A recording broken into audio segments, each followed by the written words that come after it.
Hello, and welcome to Field Lab Earth, the podcast that's all about past and present advances in the fields of agronomic, crop, soil, and environmental sciences. Today, we'll be talking to Nick Boogades. Incorporating cover crops is an important step in the transition from conventional to organic growing practices.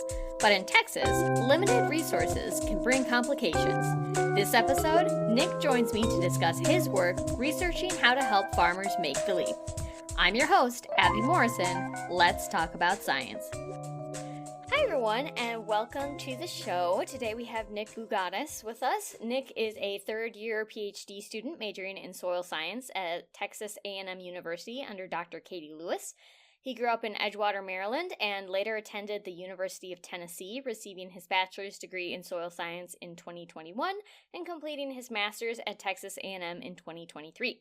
His current research focuses on carbon cycling and greenhouse gas emissions in cotton cropping systems of the Texas High Plains. Hi, Nick. Welcome to the show. How are you doing today? Great. Thanks for having me. I am so happy to have you.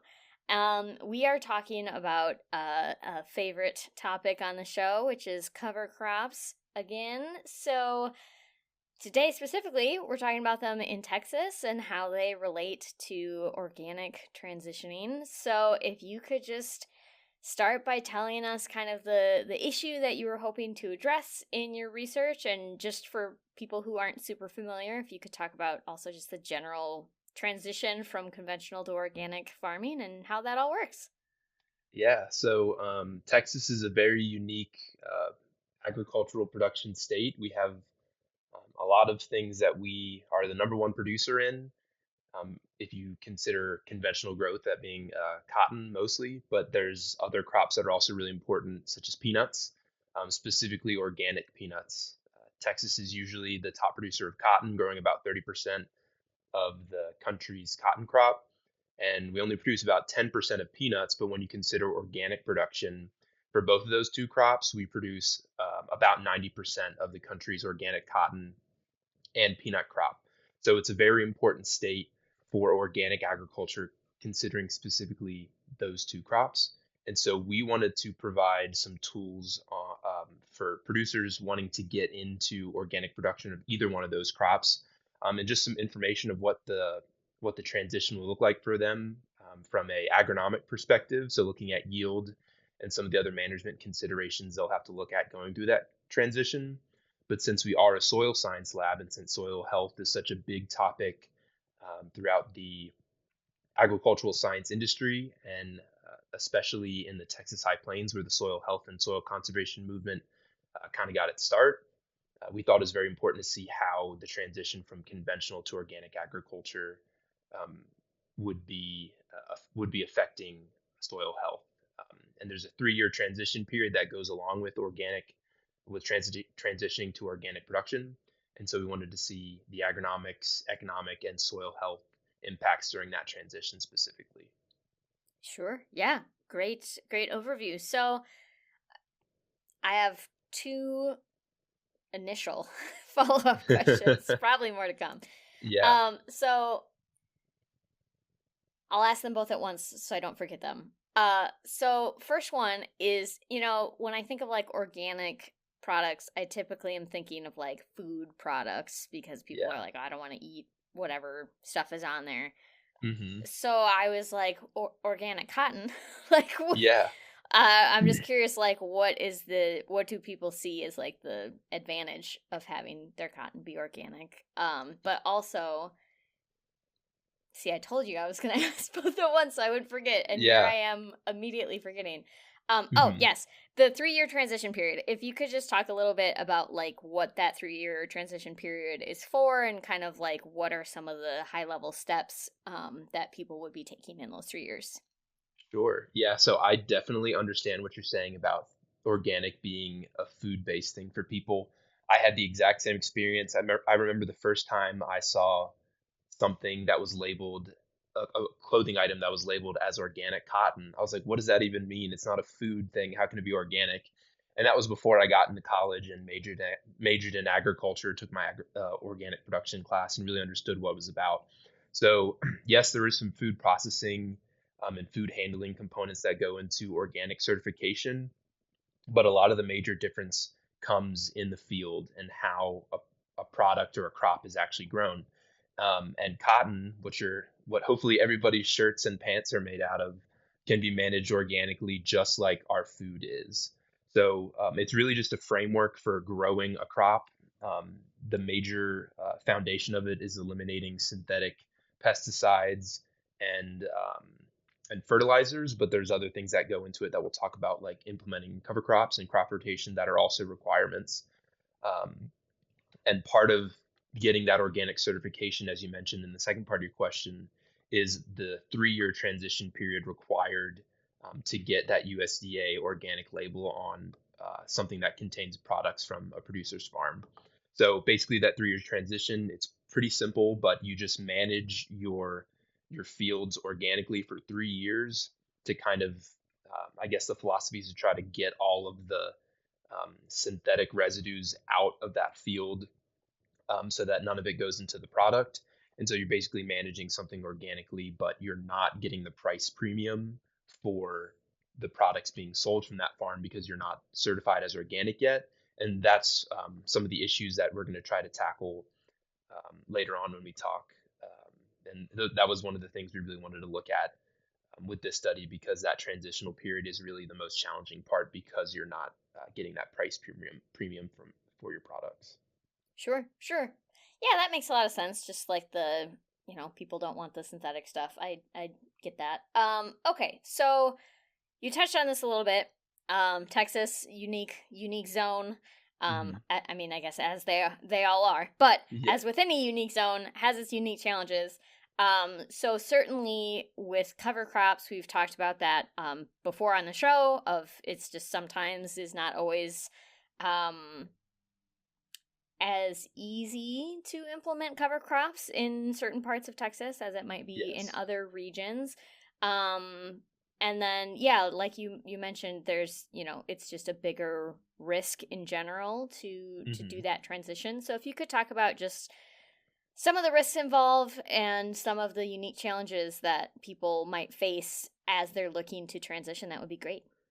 Sure. Yeah. So I'll start out with some of the goals and the services that cover crops are trying to provide, as well as the challenges that make achieving those goals difficult in the region we're looking at. So the region we're looking at, or we did the study in, was the Texas High Plains, the southern end of the U.S. Great Plains, in kind of the upper Panhandle region of Texas.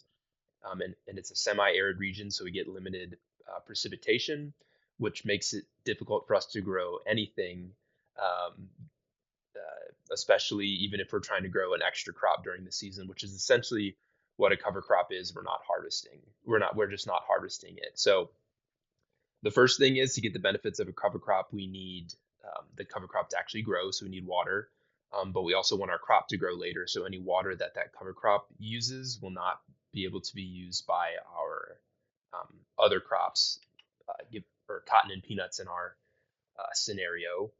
But what we're looking for out of that cover crop growth is, number one for our region, is wind erosion mitigation. That's the number one reason that people implement cover crops in a conventional system, but cover crops need to play a few additional roles in organic management systems. So we talked about eliminating fertilizer and pesticides. So the way cover crops help with fertilization, it can be two different ways. So it can act as a nutrient sink, where it takes up nutrients while our main crops of cotton and peanuts are not growing. It holds them in their biomass, so that if there is some wind erosion, that not as much nutrients are lost with that wind erosion. It's held in the biomass of the plant, and when that plant is decomposed later in the year, the nutrients are also released. If you have a legume cover crop, you can get a few additional benefits of nitrogen fixation, but we'll talk about the challenges with that a little bit later, I'm sure. The second way is weed control. So if you grow enough cover crop biomass, you should be able to smother out weeds by basically just shading them out.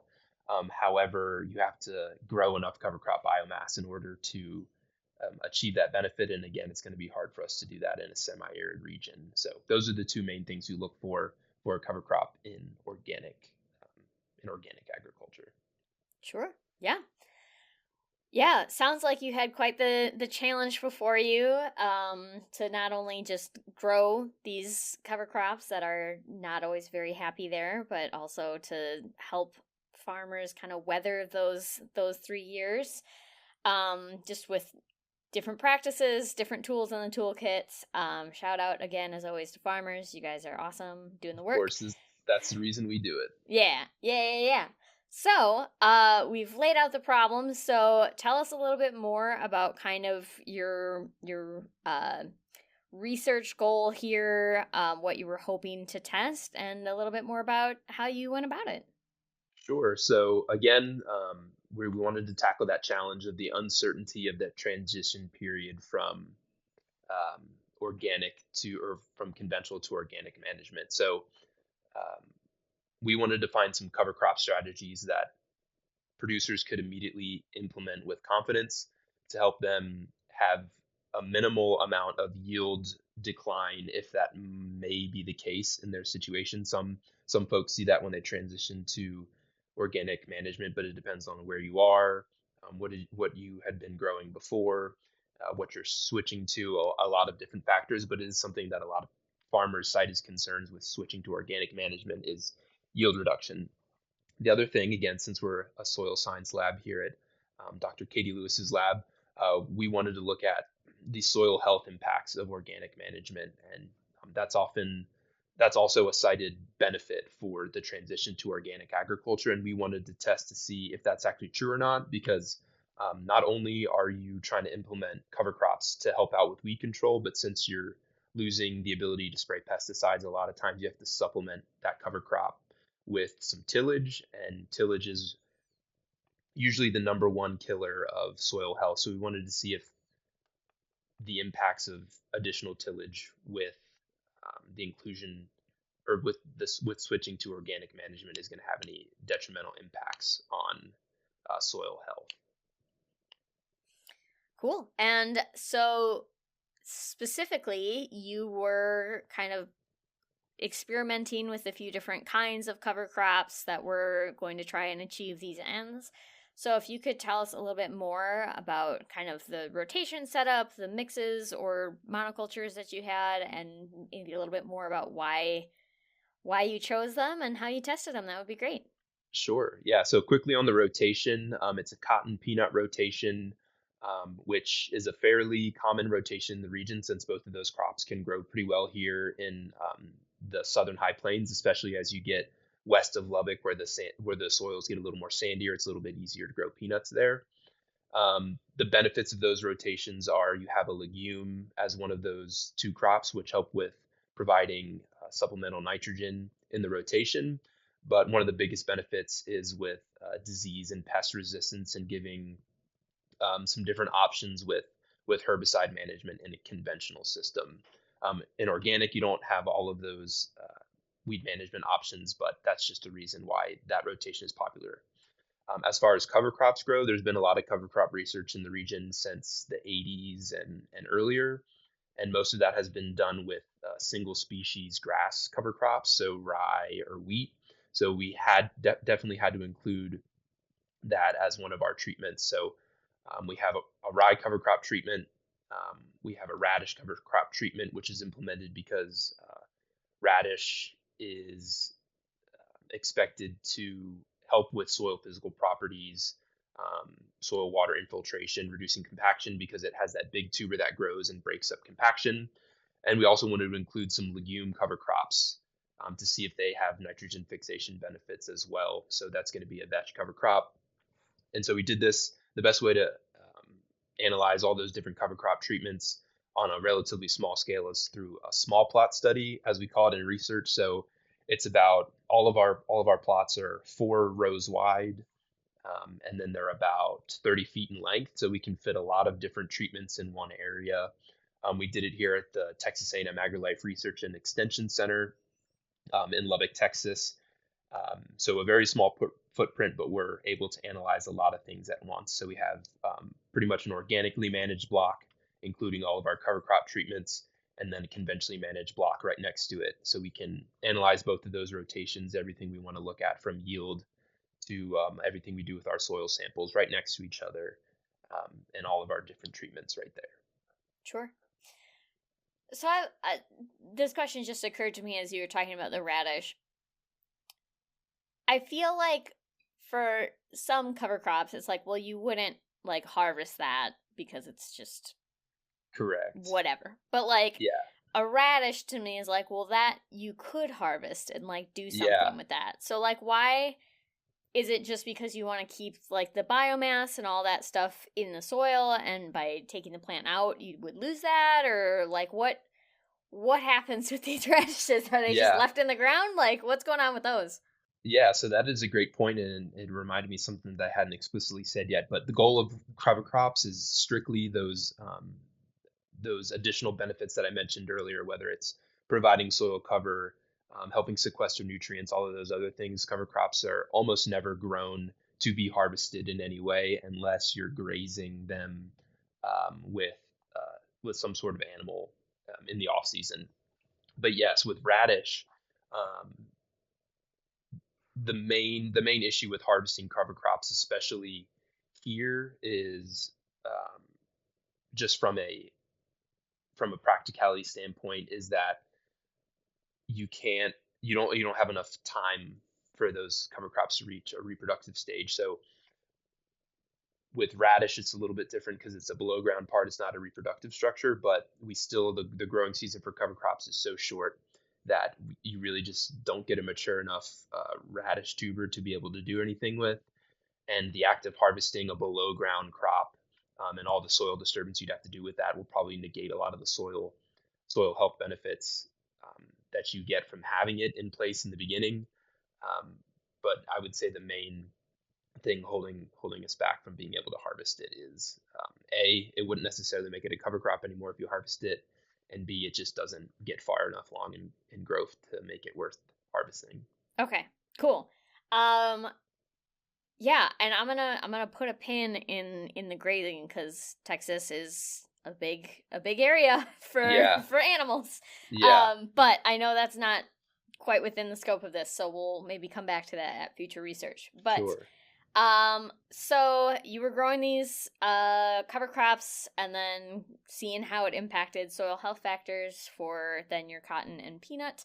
So tell me kind of what you found. What were you testing for? Were you surprised? Tell me all about the results.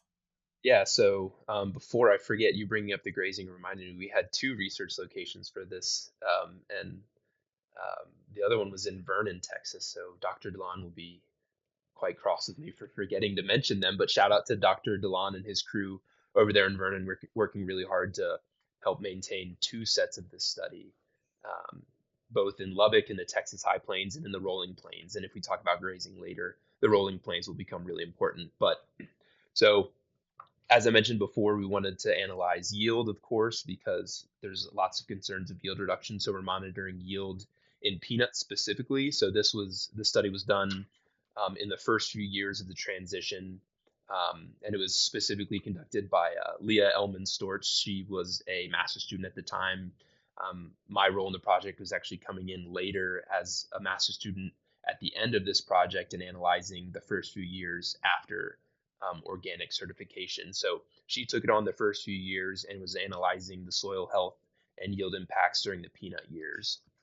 So the first stage of implementing this trial was to get all of our cover crops planted. So those are planted right after harvesting the crop the following year, and they'll grow through the fall and early spring, and then they'll get terminated.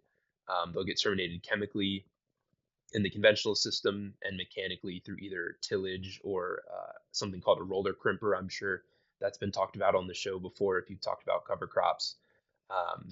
So the first step is getting that cover crop established and terminating it, and then we'll go into analyzing in-season soil samples for our peanut crop, and then obviously harvest at the end of the year. So we take some soil samples in preseason and throughout the growing season to analyze for our soil health indicators, which in our case we're going to be in situ respiration. So that's just going to be carbon dioxide emissions from the soil. It's a measure of microbial activity. We'll also have a measurement of mineralizable carbon, which is when we incubate soils. So we dry them, re-wet them, and see how much carbon dioxide is released after that wetting. And again, it's another proxy um, for microbial activity. We also are looking at enzyme activity, which is going to be enzymes play a role in nutrient and carbon cycling. And so when you're getting away from providing nutrients in a synthetic form that's readily plant available, so in organic system, it's going to be really important that you have um, active soil enzymes that are able to cycle those organic inputs, which in our case are going to be cover crop biomass.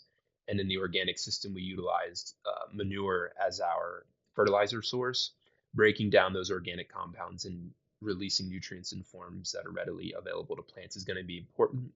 We also looked at phospholipid fatty acids. Sometimes it's a tongue twister to say, so we abbreviated to PLFAs, but that's basically a way to just see what your microbial population is, both in size and then the constituents of that population. So your gram-positive, gram-negative bacteria, fungi, all those other things. And those are basically just what PLFAs are is phospholipids that are in the membrane of all these different organisms, and we can analyze um, based on the PLFA or the makeup of PLFAs in a soil sample, who's there and how many of them are there. And important um, for legumes, since peanut is a legume, is looking at nodulation because that is going to be what really drives nitrogen fixation. Is how are the nodules of the peanut plants? Are there enough of them? Are they active? So we'll look at nodulation by pulling up samples of the peanut plant, looking at the root system, counting the number of nodules on the root system, and actually cutting them open to see if they have a nice pink color, which indicates that there are the correct microorganisms inhabiting those nodules and that they are actively fixating nitrogen and providing that benefit for for the crop that we're looking for them to benefit. And so those are going to be more of the soil health things that we're looking at from the soil. Question, because I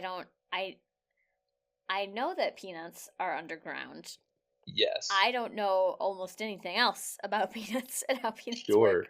So are the nodules like what turn into peanuts, or like what are these nodules? Tell me more about so this good plant. questions. So the nodules are part of the root that the beneficial microorganisms, so Bradyrhizobia in the case of peanuts, it's where they inhabit on the root. They live there. They just look like tiny little circles on the root.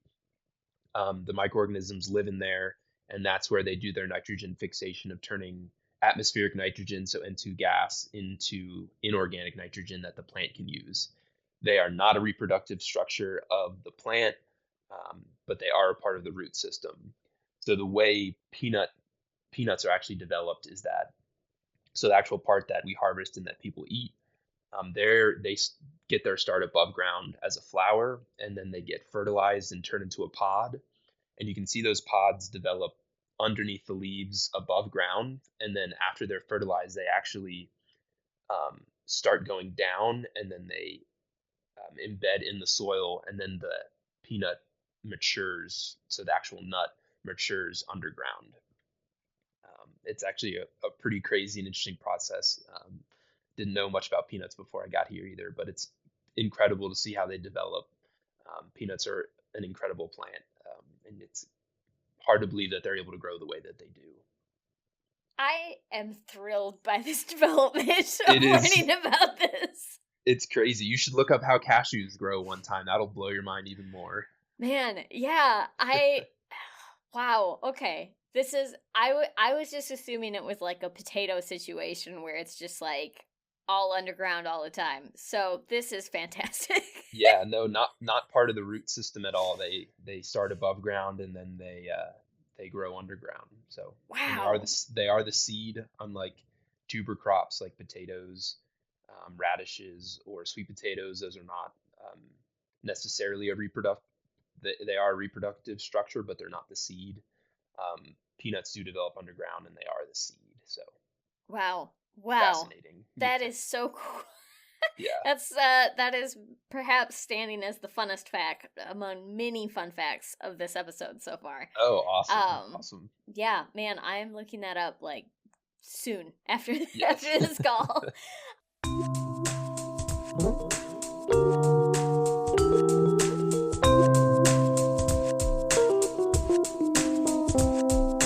Hi everyone. I hope you're enjoying the show. Interested in learning more? Nick's paper, Early Impacts of Cover Crop Selection on Soil Biological Parameters During the Transition to Organic Agriculture, published in AgroSystems Geosciences and Environment, is always freely available. If you are a certified crop advisor or certified professional soil scientist, you can take a quiz for continuing education units for this episode, which can be found in our show notes or on certifiedcropadvisor.org. Let's get back to the show. Well, wonderful. Okay, so taming my inner fangirl for peanuts. So you had all these things you were testing for. What did you find? What were your results? Yeah, so we had some interesting results. We actually saw that soil health was improved in the organic system very early on. So within those first 3 years, we were seeing improvements in soil health with organic management, and a lot of that is likely due to um, eliminating those synthetic inputs that we have, so that the soil has to do its own work to provide for the plants that we're trying to grow for it. So soil health is just the capacity of soil to function essentially, and we measure those functions with biological, chemical, and physical parameters. And soil health can be framed any way that you need it to be. So in an agricultural perspective, we're framing soil health as the ability for a soil to function as a medium for plant growth and effective plant growth for whatever crop we're trying to grow. So we did see that switching to that organic management does make the soil function a little bit differently. We see increased microbial activity through increased mineralizable carbon through those incubations that we did. We saw increased enzyme activity, meaning that those microorganisms who also use inorganic nutrients are having to break down those organic inputs more effectively in order to get their own nutrients. And that in turn provides more nutrients, or may provide more nutrients for the crop that we're trying to grow. That's going to be more important in the cotton phase of the rotation, likely, since peanuts are so effective at, or can be effective at creating their own nitrogen through that association with those beneficial microorganisms that we talked about earlier.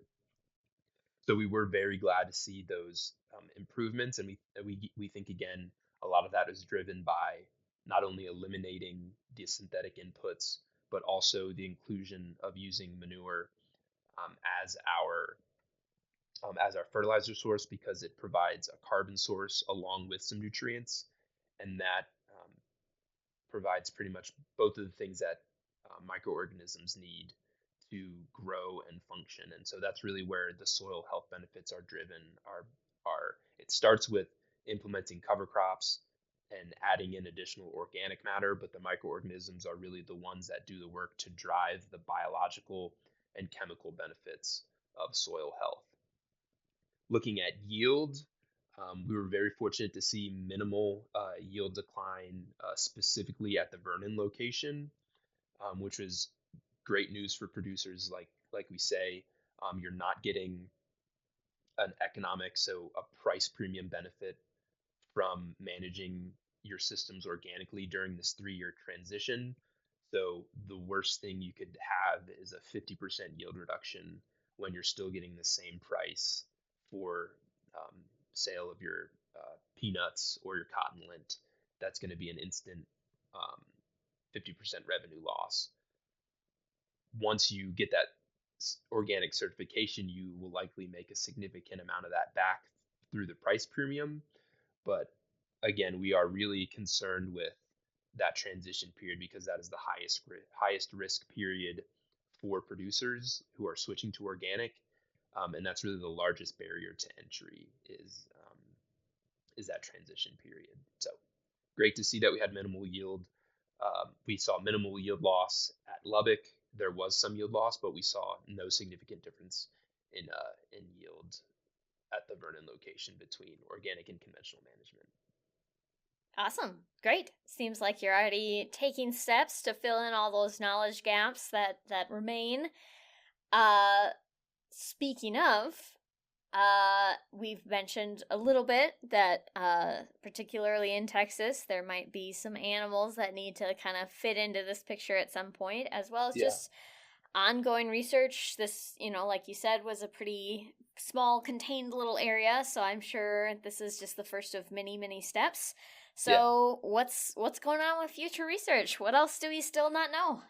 Yeah, so like I said, I did continue on this project afterwards. After So this paper was published on the first few years of the transition after it would have been certified. So 3 years after organic management started, I continued this research. That's what part of my master's thesis was on. And we did continue to see those soil health benefits from organic management. And I should mention as well, we didn't see too much of a benefit in this particular paper just after a year or so of implementing cover crops in the conventional system. But once we got to that post 3 year implementation of cover crops, we did start to see some of those soil health benefits. However, that organic system continued to have elevated soil health relative to conventional management, even when implementing cover crops in the conventional system.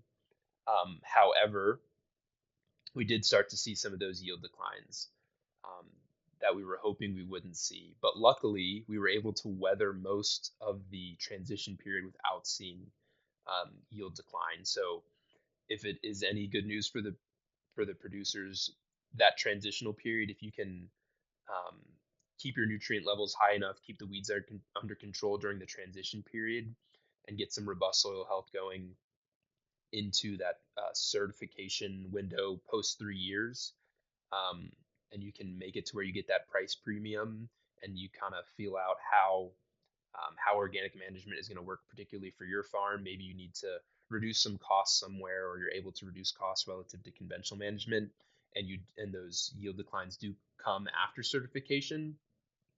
You're getting that price premium, so you might be able to do a little bit better there.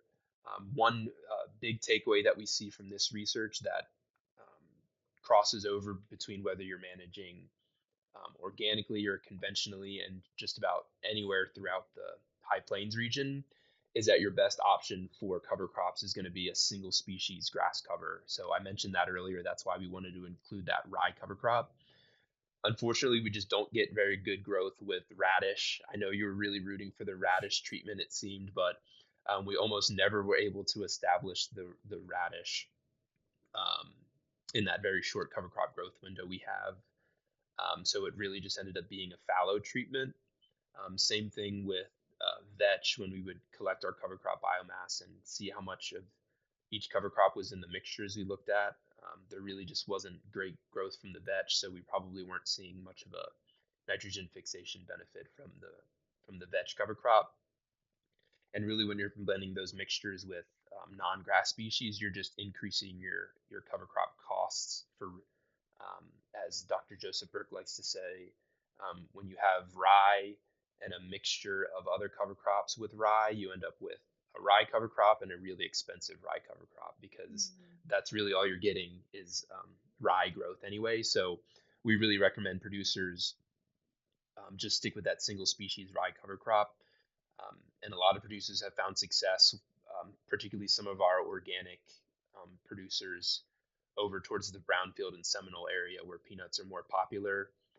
Cutting down on your seeding rates, even cutting them in half from what we looked at here, helps with reducing your costs and really increasing your margins for organic producers. So that's kind of where I think the research needs to go from here. Finding cover crop strategies specifically for organic producers outside of what we looked at here. So we looked at species developments or different species and seeding rates, but maybe really focusing on those rye cover crop treatments at lower and lower seeding rates, different termination timings, different termination methods of just trying to find anything we can to get all the benefits we can out of cover crops, and then more weed management strategies, which is something that Dr. Lewis and some of the other professors here at the Lubbock Research Center are looking at. We're doing an organic weed study right now to try and tackle the weed issue, which is a big issue for organic producers. So, um, yeah, that's where we are so far. I know for grazing, that can be an important part of organic management as well. Probably over towards the Rolling Plains region where they have success with cotton and wheat rotations and grazing the wheat in kind of a flex system where if it's a good year for grazing, they graze the wheat. If it's not a good year for grazing, they don't graze the wheat. So there's a lot of different options you have as you go further and further east from the high plains and get more and more moisture. It gives producers, whether conventional or organic, some more options of how to manage their system. Cool. Yeah. For people interested in cover crops in those regions with a little bit of grazing, we did do an episode recently on that. So we'll try to include a link in the show notes for that. Which brings me to my final 3 questions for you today. Okay. First one being, where can people learn more if they want to learn more? Yeah. So Lubbock or Texas A&M AgriLife Extension has some great resources for um, producers if they're listening and they want to find more information just on how to navigate the challenges of our environment, whether that's in the Texas High Plains or the Rolling Plains. They're all water limited somehow, and that's really going to be the main challenge when implementing systems like a cover crop system or organic. Um, Texas A&M has some great resources. Our paper can be found obviously on the Tri-Societies journals. This one specifically was in agroecosystems, geosciences, and the environment. So go check it out if you haven't already. That'd be a great place to start before listening to this episode. But hopefully, if you haven't listened to it already, it encourages you to go listen to it after this episode. But Dr. Lewis's lab also has a website. It's www.txsoillab.com, where we post just stuff about what's going on in the lab, what our research is, what our grad students are working on. Lots of soil health and environmental quality research going on in her lab, and of course, just foundational agronomic and soil fertility research because that's what her specialty is. So we focus on that as well.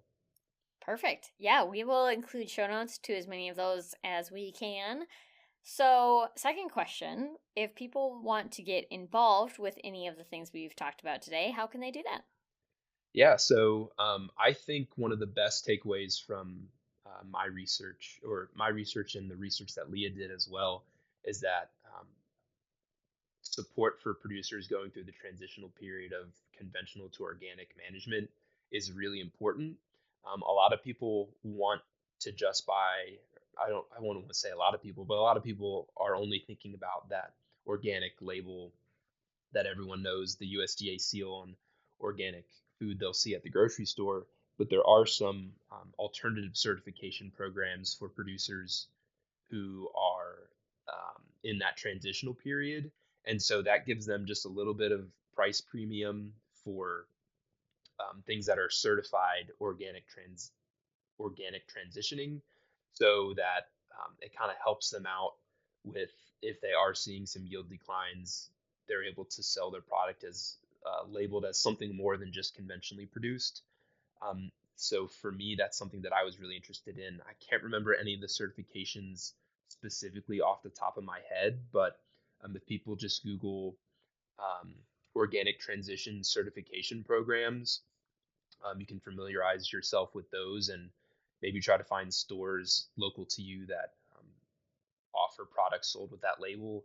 I can almost guarantee they will be harder to find than organically certified goods, but I would argue that they're almost more important than organically certified foods, because if we can't get producers to make it through that really tough 3 years where they're changing up their management strategies, we're not going to have more um, organic acres adopted. And so if that's something that you value as a consumer is more organic production, then I would suggest trying to support those people who are trying their best to adopt those practices but can't because of financial reasons. So yeah, um, great that's what I advice. would say. Yeah, for sure. We'll see if maybe we can find some of those certifications and add something to our show notes for them as well. Final question for you. What is one fun fact that people wouldn't know about you if all they had was your research? Yeah, so great question. Most of my research, or all of my research as a grad student, has been done in Texas, specifically the Texas High Plains. But as we mentioned earlier, I am from Maryland. Um, didn't grow up in a farming family, but I grew up in southern, south central Maryland, where agriculture is a big part of life for people down there. Went to school in Tennessee, did an internship in Ohio, and I'm here in Texas. And one thing that I have just appreciated through all my experiences is how hard farmers work all across the country, and um, that's why I got into agriculture, is for my passion and wanting to be an advocate for American farmers. Um, and so it might not always come out in the research, but everything I do and the reason I'm doing what I'm doing is for producers, and I want to make life easier for them. They're some of the hardest working people in America, and I really appreciate what they do, and I know a lot of people probably appreciate it as well. They're just not quite as conscious of it because they sometimes they forget where their food comes from. Same thing that we talked about earlier. We forget sometimes that um, the cotton clothing that we're wearing was grown by someone, hopefully in West Texas, and they put a lot of money, blood, sweat, tears into that. So we want to make sure we're doing everything we can to support them. Yeah, for sure. Yeah. Farmers, shout out as always, always, always on the show. Yep. Yeah, wow, what a like really wholesome and heartwarming fun fact to close this wonderful episode on. That's amazing. Thank you. So yeah, thank you. Shout out to you for all of the work that you are doing to help out our wonderful farmers. And yeah, the other teams that are working on it. Seems like you've got quite a network operating there. So thank you so much for your time today and for being on the show. Yeah, and just one more time before we go, I want to shout out Leah again. She's the one who wrote the paper. She was first author. She put in all the work for this particular section of the research. So her, Dr. Lewis, Dr. Terry Gentry, um, at A&M as well, Dr. DeLon, who is running things over there in Vernon, Dr. Elizabeth Pearson. They all were on my committee as well as Leah's, so we want to thank them as well for all their work that they put in and their mentoring that they gave both Leah and I. So thank you guys. Perfect.